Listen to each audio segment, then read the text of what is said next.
Tem uma cena logo no começo de A Sociedade do Anel em que o Frodo faz uma coisa muito razoável. Ele oferece o anel para Gandalf. E faz todo sentido. Ele é um hobbit, sem treinamento, sem poder, sem nada. E ali na frente dele está um mago com 2000 anos de estrada. Qualquer pessoa sensata entregaria. E o Gandalf recua, ele grita, um velho que enfrentou Balrog e olhou Sauron de frente pelo Palantir, se afasta de um objeto de ouro de 2 centímetros e grita com o Hobbit para não chegar mais perto. Eu li essa cena a vida inteira achando que era medo, que o Gandalf estava com medo de fracassar, de ser fraco demais, de ser corrompido, de virar mais um. E se eu te falar que não é isso? Eu vou te contar o que realmente está acontecendo naquela sala, mas eu preciso aqui de alguns minutos, porque a resposta só faz sentido depois que a gente desmontar o que aquele anel fazia de verdade. Eu adianto uma coisa, quase tudo que você aprendeu sobre isso está um pouco trocado. Vamos pelo começo, com a coisa mais óbvia. Todo mundo sabe que o anel deixava invisível, só que a invisibilidade não é o que ele faz, é um efeito colateral. Não está em lugar nenhum do texto que Sauron tenha projetado aquilo para esconder quem o usasse. Ele não estava construindo uma ferramenta de espionagem. A invisibilidade acontece por acidente, por causa do que o anel realmente é. Quando um mortal calça um grande anel, ele é puxado parcialmente para dentro do outro plano, o mundo dos espectros. E aí acontecem as duas coisas ao mesmo tempo. O corpo dele some de vista de quem está aqui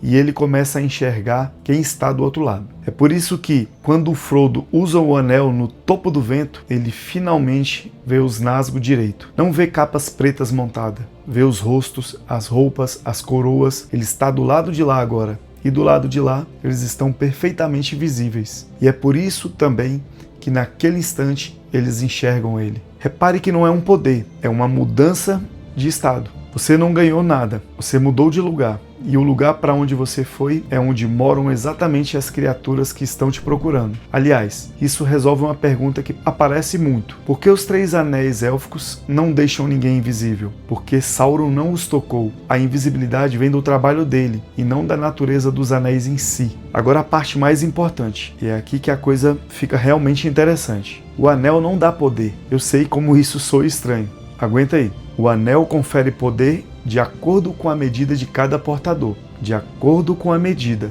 Ou seja, ele multiplica o que você já é. Ele não acrescenta nada que não estava ali. E é por isso que ele é praticamente inútil na mão do Frodo. Pensa comigo, o que o Frodo consegue fazer com ele? Sumir. Só isso. Durante o livro inteiro, o portador do objeto mais poderoso do mundo usa aquilo para se esconder atrás de uma pedra. Não é falta de sorte. É que multiplicar a capacidade de um hobbit por 10 ainda dá um hobbit. Agora inverte. Multiplica um maia de 2000 anos, que já comanda fogo e vontade. Multiplica uma elfa, que atravessou o gelo rangente, que viu as 2 torres vivas, que governa um reino com um dos 3. Aí você não tem mais um hobbit invisível. Você tem outro senhor do escuro. E olha que essa frase não é minha, nem é dedução. Está no texto, dita pelos 2, em voz alta. E a gente vai chegar lá. Mas antes eu quero te levar para o momento em que Tolkien mostra isso funcionando. E ele escolhe o personagem mais improvável possível para demonstrar. Sam. Estamos em Cirithungol.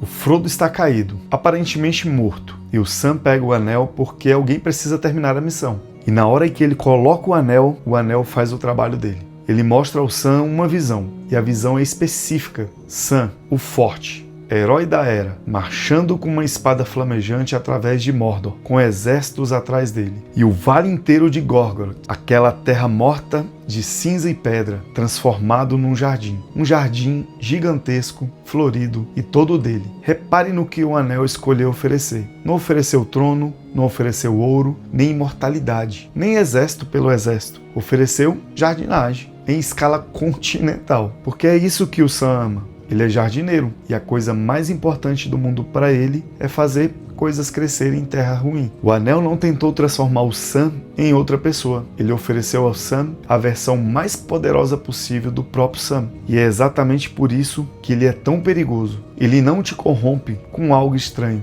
Ele te dá o que você já quer, num tamanho que você não consegue carregar. E o Sam recusa, mas o motivo da recusa é a coisa mais bonita do livro inteiro. Tolkien escreve que o bom senso de Hobbit dele resolveu. O único jardim pequeno de um jardineiro livre era tudo o que ele precisava e tudo o que lhe cabia, e não um jardim inchado até virar um reino. Ele não recusou porque a visão era feia. Ele recusou porque reconheceu na hora que aquilo era o mesmo desejo dele, deformado até não caber mais em ninguém. Sam entendeu, em 3 segundos e sem nenhum treinamento, uma coisa que Saruman levou séculos para não entender. E agora vamos contrastar isso com Boromir, porque Boromir quer uma coisa boa também. É importante dizer isso, porque a gente costuma tratá-lo com dureza demais. Ele quer defender Gondor, ele quer que a cidade dele pare de sangrar. Ele quer proteger o povo dele. Não tem absolutamente nada de errado com esse desejo. O que o Anel faz é pegar esse desejo legítimo, generoso, correto e mostrar a ele a versão em que Gondor vence. E o Boromir, diferente do Sam, olha para aquilo e não reconhece a deformação. Ele vê a própria vontade ampliada e acha que continua sendo a própria vontade. Sam viu um jardim gigante e pensou, isso não é mais um jardim. Boromir viu um Gondor vitorioso e pensou, finalmente. Agora a cena que reorganiza tudo e que muita gente lembra errado. Lothlórien. O Frodo oferece o anel para Galadriel. E ela não recua nem grita, ela para e fica ali. Ela descreve em voz alta o que aconteceria e não descreve um fracasso. Ela diz que no lugar de um Senhor do Escuro haveria uma rainha, não terrível e escura, mas bela e terrível como a manhã e a noite, mais forte que os fundamentos da terra, e que todos a amariam e se desesperariam. Ninguém foi derrotado nessa visão. Ela ganharia, ela reinaria e todo mundo obedeceria. Não por medo, mas por amor, que é uma forma de domínio muito mais completa. E depois ela diz que passou no teste, que vai diminuir e ir para o oeste e continuar sendo Galadriel. Diminuir. Ela usa essa palavra de propósito. A alternativa a virar rainha do mundo não é ficar como está, é encolher. E é aqui que eu consigo voltar ao Gandalf e responder a pergunta que eu abri lá atrás. Eu disse que sempre achei que ele recuou por medo de fracassar. Está errado.